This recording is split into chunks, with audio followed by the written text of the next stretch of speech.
起了个大早，为何依旧钓不到鱼？夏季的早上到底是钓深水还是钓浅水？大家看我的视频钓鱼是比较轻松的，其实呢，下竿之前都是做了一些分析的。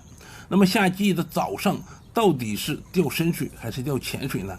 今天我把经验总结了一下，一共3条分享给大家。有兴趣的钓友呢，可以收藏起来做一个借鉴，原创不易，希望钓友们点赞支持一下。第一点呢，就是新钓点钓浅，老钓点钓深钓远。因为老钓点的鱼比较滑，而且是处于饱腹的状态，所以永远在你竿长之外试探着吃饵，钓深钓远效果会更佳。第二个就是有障碍的时候钓近钓浅，没有障碍的时候钓深钓远。自然环境下鱼的警惕性比较高，但是呢，有障碍物的时候，无论是水面的水草或者是水底的乱石，都会让他们感觉到安全。第3个就是早上9点钟之前钓浅，9点钟以后钓深。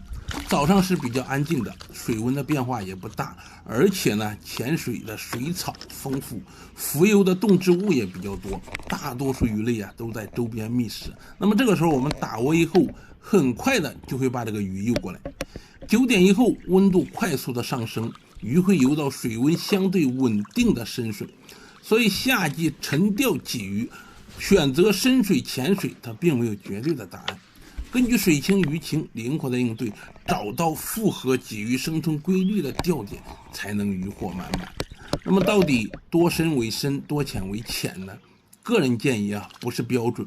个人根据我的垂钓经验以及我掌握的知识，夏季钓鱼的深浅一般情况下以2米为界，